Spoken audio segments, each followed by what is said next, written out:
မင်္ဂလာပါမုံဆဲစီကနေကြိုးစိုးပါရဒီနေ့ကတော့ကျွန်တော်လူကြိုက်လဲများမယ်ထင်တယ်ပြီးတော့အရန်လဲလောက်ရတာလွယ်ကူမဲ့ကျွန်တော်စိတ်သားလုံးကျော်ချက်ကြီးလေးကိုကျွန်တော်တင်ဆက်ပေးမှာဖြစ်ပါတယ်အဲ့တော့စိတ်သားလုံးကျော်ကိုဘယ်လိုချက်မလဲဆိုတာကိုကျွန်တော်တို့ကြည့်လိုက်အောင်နော်ဒါစိတ်ထားပြီးသားစိတ်သားလေးကိုချက်သားမုံစားနှမ်းစီငွေမြုပ်ကောင်ဘဲငန်ပြားကြီးပြီးတော့ချင်းချင်းလည်းတောင်းလာတာနဲ့ကျွန်တော်နေပါမယ်ဒီချက်ပြီးသားစိတ်သားလေးတွေကကျွန်တော်တို့အိမ်မှာကိုယ့်ကိုကြည့်လို့ရတယ်ဒါမှမဟုတ် City Metro Ocean တို့ကနေစိတ်ထားပြီးသားစိတ်သားကိုနေရပါတယ်ကျွန်တော်အသားစီးဖို့ပဲကျွန်တော်ပြောင်းမမှန်နေနေထည့်ပြီးနေပါမယ်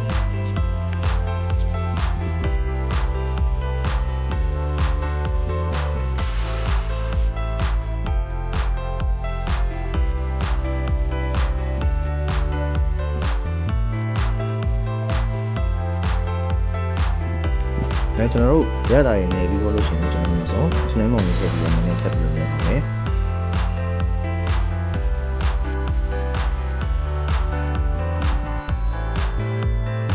ကျွန်တော်အသားလေးနေပြီးတော့နှက်ပြီးသွားရင်တော့ကျွန်တော်တို့အလုံးလေးတွေလုံးထားပါမယ်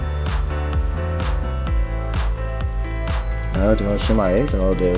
ကိုပူအောင်ထားမယ်ပြီးလို့ရှိရင်ကျွန်တော်တို့စီးထည့်ပါမယ်နောက်စီကူလာပြီဆိုလို့ရှိရင်တော့အသားလုံးလေးတွေကိုကျွန်တော်တို့ထည့်ပြီးကြော်လို့ရပါပြီ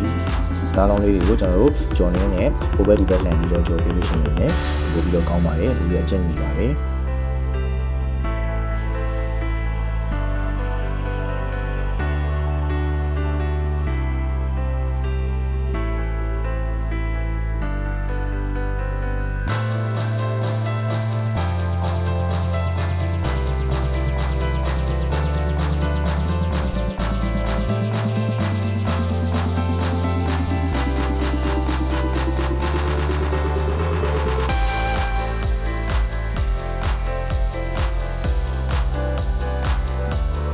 ကျွန်တော်တို့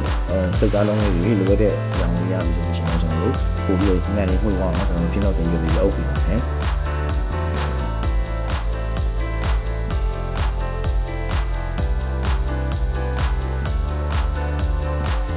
ကျွန်တော်တို့လေးဆက်လာပြီဆိုရင်ကျွန်တော်စိတ်သားလုံးလေးရပြီ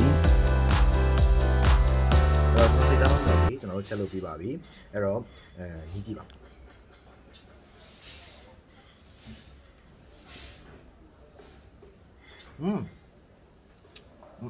ရင်းချက်တမနဲ့မမလေးရယ်ကျွန်တော်တို့ဒီပြင်းတော့တင်ရန်နံလေးရနှားစီမျိုးနံလေးရနဲ့ရရတာလေးရလဲ balance ဖြစ်တယ်အရန်စားလို့ကောင်းပါရောအဲ့တော့အရန်လွယ်ပါတယ်ဒီနည်းလေးကလိုက်လှုပ်စားကြည့်ပါကဲကင်မရာမန်ကြီးလေးစားကြည့်အောင်ညံမြည်ကြည့်ပါဦးဟေးတလုံးမဲ့လေတလုံးမဲ့လေမရတော့စတ်စားတော့ဟေးဟေး